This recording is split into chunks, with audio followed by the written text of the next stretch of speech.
Hey, and we continue with our analysis of Rome. This is Season 1, Episode 3, Part 3, about 16 minutes into the episode. The last time we saw how Pompey fled Rome and ordered his men to take the gold from the Capitoline vault.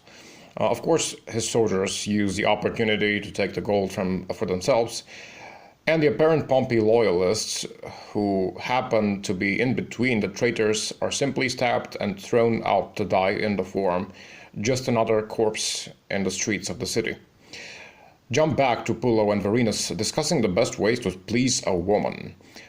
And Pullo brings out the subtly hidden carnivorous side of women. They do like it when you present them with the warm beating hearts of their enemies. But in a modern, snowflake, politically correct world like ours, nobody wants to admit it. I do. I like it when I see my enemies torn to pieces. Then Pullo gives some more advice on how to talk to a woman. It doesn't matter what you're talking about. It's all about the tone of voice. Pretend like you're putting the saddle on a skittish horse. There, honey, shh, come now. I would so want to do that as a PowerPoint presentation or a speech at a feminist event. And then the next women tip is so hilarious and sweet at the same time. When Pullo tells him to attend to that, and I quote, little spot just above the cunning, and Varinus asks him how he knows this about his wife. He has only been with her his whole life. This is so fucking sweet and endearing that I can't describe it with words. Then on the Appian Way, which is presented as it looked in Caesar's time, absolutely beautiful with all the tombs along the way.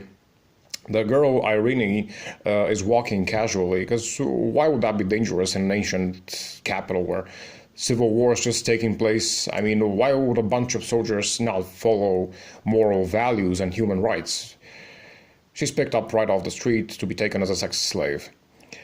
Then, at my favorite place, Attia's house, danger is at hand as the Pompeians are trying to smash down the doors and kill the Julii. Inside the house, Attia is managing who's going to kill who within the family and slaves, as if she's picking out wedding cakes. It fascinates me how little life is valued and how trivial morality stands above it. Attia says to Castor to kill himself after he kills her because his survival would be inappropriate. And then she asks Octavian, who would you prefer kills you? Same thing, as if she's handing him a menu of the specials. This worthlessness of life in the minds of the Romans is further stressed when Attia and Octavia start fighting in the middle of their house's siege. It's all about who kills who and who marries who, ultimately about feelings on the side, which Attia finally points out. Cerberus is howling at their door and they keep fighting about their things, and not only other things but things that are stupid. And then we realize that it was all staged to show us once again the future genius of Augustus. In between the meaningless bickering comes the summons of Octavian to shut up and just listen. The Pompeians have gone away, and things have finally started to change. It is officially announced that Pompey has left the city, and all noblemen who stay are enemies of Rome. And so Cicero and Cato and all the rich bastards do a little walk of shame while the people throw shit at them and moon them from the various sides of the road. And then we see how the regular people of the city prepare for the worst. They don't care who rules. They don't take allegiance. They just want to protect what's dear to them. So they bar their doors and put up their defenses against whatever comes through the gates of the city. This is one of the biggest reasons I love history.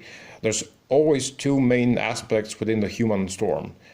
Those who want power and those who want nothing but to exist as humans and have their own little corner of the world. And I know these are broad romanticizations, if I can say this, that my poetic brain likes to spew out, but still. Then the next scene also breaks my heart. Brutus chooses morals and the Republic over friendship.